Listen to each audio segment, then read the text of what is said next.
Welcome back to the Jeremiah Show. My special guest today, Chef Adina. She's a gourmet plant-based private chef. She's an author and a TV personality, and she specializes in vegan food with elevated recipes from all the regions of the world. I was thinking about my experience in restaurants in the restaurant business, and particularly about vegan restaurants and vegan menu items, and how everywhere I go now, I see that trend. And in the beginning, we would, I'd get guests that would come in and say, you don't have anything vegan. You don't have anything that I can eat here. Mhm. And we would put, the chef would create this great dish or a couple of great dishes. And then the person would never come back and they'd never sell. But it's not like that anymore. Everywhere you go, the menu has to have vegan items, and typically they're the most popular. So that all really changed just I would say in the last 12 years or so. One of the great testimonials to that is 11 Madison Park, the famous restaurant in New York City, is the only Michelin three-star restaurant in the world whose menu is exclusively vegan. Um, and I thought I would point that out. I thought that was amazing that they changed their menu completely to vegan. Um, and it was inspired, he said, Chef Daniel Hum said he was inspired by the pandemic. Um, and he started to consider the sustainability of animal production and the impacts on the oceans. And he wanted to encourage people to reduce their meat consumption. And he went to all vegan and 11 Madison Park. So, three Michelin star restaurant. Welcome back, Chef Adina. So, such an interesting topic to me. And so, you're so accomplished in this area. You've put out a cookbook called Vegan Flavors of the World, Volume One. So there is a volume two coming, it sounds like. Vegan Flavors of the World, Volume One, a culinary exploration, plant-based recipes from every corner of the globe. So recipes that are represented from countries like the United States, Mexico, Brazil, Peru, Italy, France, and Morocco, Ethiopia and China and Thailand, Turkey and Greece. That's a big, you covered quite a bit here. So let's talk about the cookbook. Um, how did you get the inspiration? And were these recipes that you were already cooking? Tell us Yeah, a, so these are recipes that I've been cooking. They're pretty much every country in the book I've been to, and these are foods that I love. So people are always asking like, "Oh, what do you like to make? Is there something you like to make a lot of times?" And honestly, I the thing I like to make the most is something new. So doing the cookbook was actually challenging because normally I just look what's in my fridge and I'm like, today I want Thai food, and then I just make something. But, during the cookbook, I actually had to write stuff down. So, yeah, I I, was going to ask every chef that I know that's wrote a cookbook say it was one of the most difficult things they ever did. Was it hard? Did you find it challenging or were you excited by that challenge? I after a while, like and I got into, like, the flow, I was like, "Okay, I can do this," but it definitely is much more time consuming because before I could make a recipe that would take me to write down, like, an hour. So, now with all the, technology and everything, you have to sit there with your camera, record yourself making it, write down all the quantities of everything and then cook it and then, present it and make it look nice instead of just like, oh, sometimes I'd be cooking and just eating it at the same time. So it's definitely a learning curve. It was a lot of fun to do. And it's great because a lot of times I'd be like, oh, I made something like 2 years ago and it was really great. And I have no idea what it was. So now I can just look back at my repertoire of food and be like, oh, yeah. And then I can also change things. Like there's certain recipes I'm like, oh, that was really great, but I don't have that ingredient. So I'm just going to take little aspects of it and make a whole new recipe. And it's actually funny because one of the recipes I made for Greece, it's, called bugassa. It's a phyllo dough that you roll out with, like, a vegan custard, and then you roll it up, and then you bake it, and it's very crunchy and syrupy. I, I made too much custard, and I decided to make, like, a cake out of it, so I'm gonna put that in the second book. Oh, good. Nothing goes to waste in your Nothing kitchen. goes to waste. I love that you, as a chef, you refer to your own cookbook when you forget a recipe. That's awesome. Let's check my cookbook. for my recipe, because I'm always losing recipes. I find something I make and I like, that was so good, but I'm doing it on my phone and then I lose it. So you actually go back to your own cookbook. Well, Oh, like, all the time. I don't remember anything. Like, I'll even cook for guests, and I'll prep all the food, like, in front of them, and they're like, "What was in this?" And I'm like, "Oh." I'm like, uh, "Garlic?" what do And you tell me what you taste? yeah, I'm like, "Yeah, What do you, this is an experiment for you. What we're gonna pretend I don't know and just, see yeah, how good your see taste buds how, are." yeah, exactly. That's awesome. That's the way I do it too. Well, these countries that are represented or that you find and borrow recipes, ingredients from, um, pretty exotic. Was there but it feels like it follows a theme a little bit. Mexico, Brazil, Mhm. Peru, Italy, like, did you, was that a conscious effort, or did you try to find countries where you could use ingredients, like if you filled up your spice rack or your your produce drawer as a chef or a home chef, that you could call on these ingredients again? Um, do you know what I mean? Or are there multiple uses in the book, or were they was there a thought about that? To explain kind of the concept of the book. No, absolutely. I try and make it where you can use a lot of the same spices over again and they don't have to be overly complicated. Obviously, like some of the recipes, there are certain things where you do need a specialty spice. And I try and give examples of something if you can't find it. Like one recipe has kaffir leaves, which is just a kind of fancy lime leaf. So, like, you can buy this at, I get mine online and they come shipped and then I freeze them, which then they stay great for years. You just have to like make sure that you put them in a Ziploc bag so they don't like get moisture on them. But in a pinch, you could totally just use lime leaves. There's some other spices, especially like in Peru, where I have to go to a specialty store to get the paste or make it myself, finding like the chilies. But otherwise, most of the things are things that you can find in any kind of grocery store.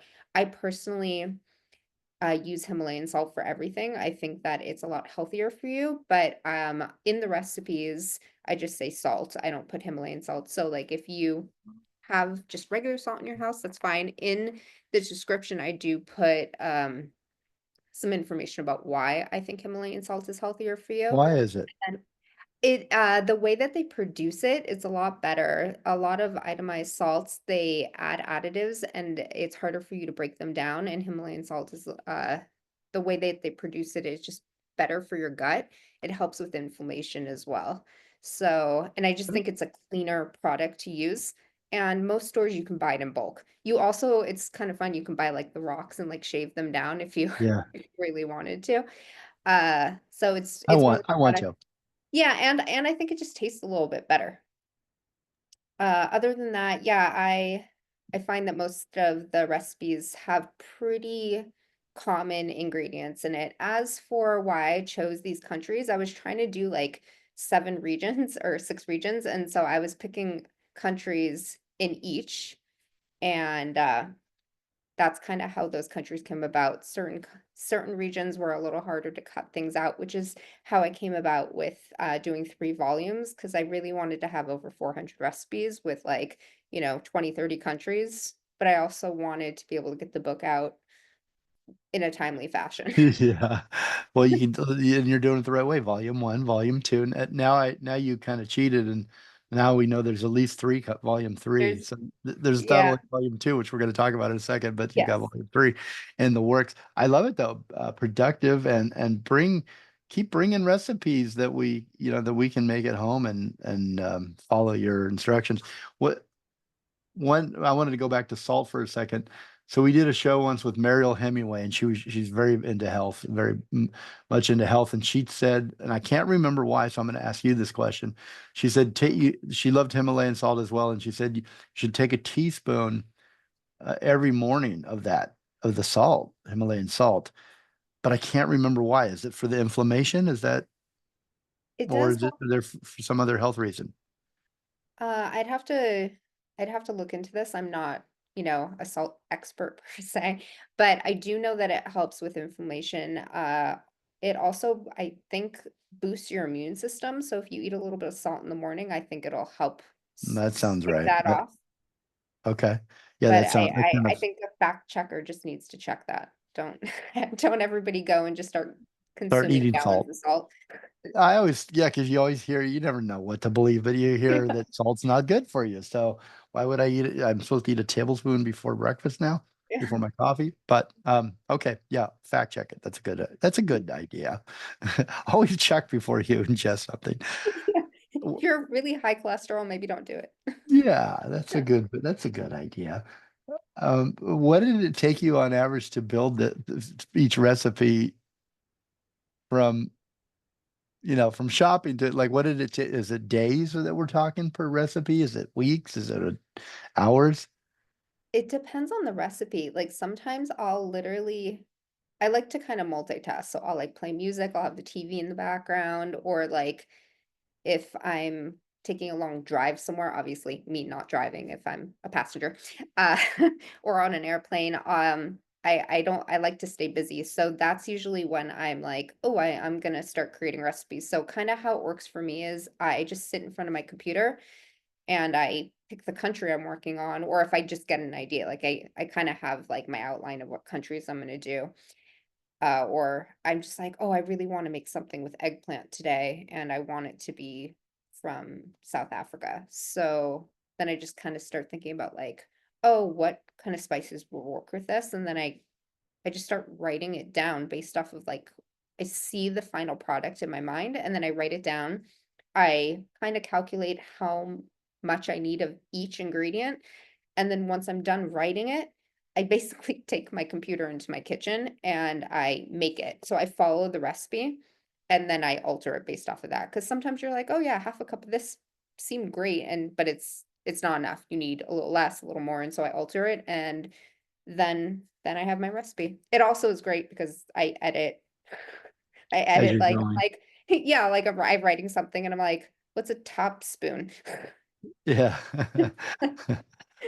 Do Sometimes you you're like writing recipes? I know a lot of chefs don't. They just love to keep them in their head and then nobody has them and they're change all well, the they're not consistent, yeah. Do you actually like the process going through that process you just described? Sometimes, yeah, it's therapeutic. I tend to I like to do it all in the morning. I'm one of those people that likes to cook between the hours of 7 and, like, 3 PM. Like, I will cook later, like, if I have a client and we're making dinner. Um, but I get my most of my inspiration, like, right when I wake up. That's when I have my most energy. Yeah. So that's I usually just wake up and I have an idea, and that's when I start writing or I start cooking. What are you most proud of about this your cookbook? And let me just give everybody the title again. The title is Vegan Flavors of the World, Volume 1. You can get it on Amazon. A culinary exploration, plant-based recipes from every corner of the globe. And the countries include the United States, Mexico, Brazil, Peru, Italy, France, Morocco, Ethiopia, China, Thailand, Turkey, and Greece. I'm a speed reader all of a sudden, but there's a lot of great recipes, a lot of great places that you can go uh, in your kitchen and explore the vegan flavors of the world, volume one. What are you most proud of? It's a beautiful, beautiful jacket. I'll compliment you on that. The artwork. Uh, is there an artist that you'd like to give credit to for the cover? So when I was trying to design a cover and I was like looking at all these cookbooks trying to get ideas, I noticed a lot of them just had like a collage of food or the chef's face just like plastered on the cover. And I was like, I really want to do something different. And I really love the artist Gustav Klimt. And I apologize if I'm butchering his name. Um, and so I wanted the book to look like artwork. Like I always loved art books, and I think there's something really interesting. And a lot of people display their cookbooks on their shelves. And I was like, well, I would love this to just like be something beautiful where like they look at it and they're like, "Ooh, what is this?" And so I love his art, so I incorporated that. So one of the things I'm really proud of is not only did I write all these recipes, which is insane, so I am proud of that, but I've become a professional photographer in the process. I took all the photos of all the food, I edited all the photos, And and that is a I very hard skill. That is a very hard To skill. Some of the photograph photos, food is not easy, and you yeah. should take down everything you put on your Instagram if you photo your own food, your plates of food. It's really, But really I hard. was So like, very yeah, photo credit. congratulations. Yeah, it's definitely an artwork. I find luckily I like to cook in the morning, so I get natural light, which is helpful. And then I'm actually really proud with the help of AI. ChatGPT is amazing as well as Adobe. I was able to create all of the artwork throughout the entire book myself. So that is something I'm very proud of. Did you create the cover, or did you have I that? Did created you the hire that cover. artist? Oh, wow. No, I created the cover and then all the text and everything. Yeah. It's beautiful. I just wanted, I mean, it's if you're watching the YouTube portion of this interview, you can see it on the screen behind me. But I just want to describe it. It's just it's a red bell pepper sliced open, the seeds, but then it takes on almost there's jewels almost it feels like, and then it takes on many shapes and I don't know how to describe it adequately, but it's a beautiful, bright colored jacket for this cookbook. It's just really stands out. So you a mission accomplished. You wanted to create something different Yeah. and you sure did. Yeah. So I'm already trying to create artwork for the second volume and I'm like, oh, how do I get something as eye-catching that isn't like exactly the same, but holds true to the same Yeah. design. Well, and you've got one more to go too, so you might as well collect as many ideas as you can and keep them consistent. Absolutely. What Yeah, yeah. do you have any stories, personal stories about from your travels or discovering an ingredient or a farmer or something that, from your writings, your recipes inside this cookbook? I mean, a lot of times it's just I go somewhere and I'm just hanging out with friends. It's not always I'm at a restaurant or eating. I just am experiencing something and just being there, seeing like the people walking down the streets, just unconsciously smelling stuff, understanding like how their day-to-day lives are, like what they enjoy. That's how I get a lot of my inspiration. And then I'm sure in the background, like when I do go to a restaurant and I see stuff, a lot of times things that I do end up creating in the book are things where I'm like, I would really love to eat this, but it's not something that I can eat. So I'm just going to learn how to make it without. And So you almost deconstruct and I, then work yeah. backwards and then reconstruct, almost like a Exactly, and it's interesting because it's not that, like, I order it and I, like, look at it and smell it, I'm just like, I see the title of it, usually there's a description on, like, what it is, so I'm like, "Okay, these are the ingredients," and, I don't know if a lot of chefs do this, so, like, with me, I create a recipe in my head, I write it down, and I just know what it's gonna taste like. So a lot of times I'll make something and I'll serve it usually to like my husband, and he he's always like, "Have you made this before?" And I'm like, "No, it just came out of my head this morning. Why is it not good?" And he's like, "No, it's amazing. I don't know how you did this." And then I'm like, "Oh, describe it to me." And how he describes it is how I think it tastes in my mind.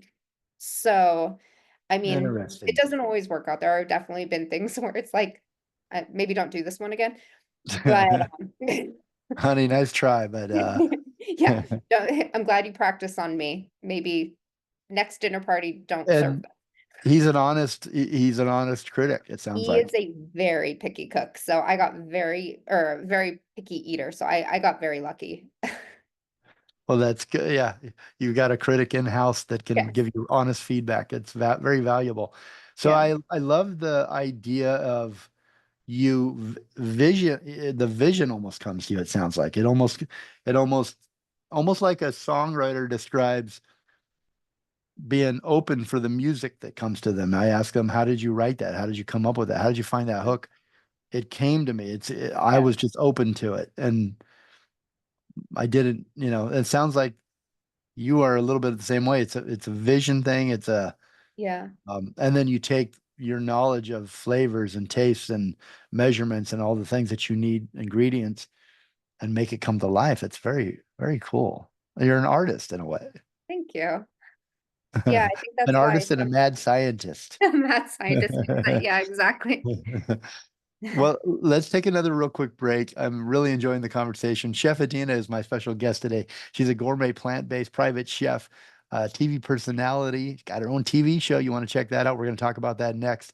Also, she's an author, and we just talked about her first volume, her cookbook, which you want to pick up. You can get it on Amazon. Vegan Flavors of the World, Volume 1, a culinary exploration, plant-based recipes from every corner of the globe. She's going for 400 recipes. How many recipes does volume one have in it? Do you know, chef? I do. I do. It has Oh, you do? 144. 144. Okay, so you got to make up 260 on the next one, and then 200 on the last, right? Or how many do you want to do? 400. Never mind. I was going 600. Well, yeah. It's there's going to be 144 recipes per book. Excuse me. I just 140. Thank you. Duh. You're welcome. I don't. Good thing I'm not doing your measurements, your ingredients. Oh man. Okay, so you can Everything will find. just have a tablespoon of salt. You're like, Jeremiah, I think the measurements were a little off. All right, Vegan Flavors of the World, a culinary exploration, plant-based recipes from every corner of the globe. Volume 1, Vegan Flavors of the World takes readers on a culinary journey across the globe, exploring a wide range of plant-based recipes inspired by diverse cultures and cuisines. This cookbook offers easy-to-follow recipes that celebrate the richness and the variety of vegan cooking, from the bold spices of Indian curries to the fresh, vibrant flavors of the Mediterranean salads. And alongside each recipe, readers will find cultural insights and cooking tips that deepen their understanding, not only the ingredients, but the traditions behind the dishes. Whether you're a seasoned chef or just starting your plant based journey, this book provides flavorful, wholesome, creative meals that bring the world to your kitchen. What other cookbook can say that? Not too many. Go to Amazon.com and pick it up. Vegan Flavors of the World, a culinary explanation, volume one. My special guest again, Chef Adina. And we're going to come right back, but I'm going to give you one more thing to think about. Go to her website for adinasdelicacies.com, and all her socials are on there. But you can also find her on Instagram, Facebook, TikTok, all at Adina's Delicacies. And the book is on Amazon. We'll be right back.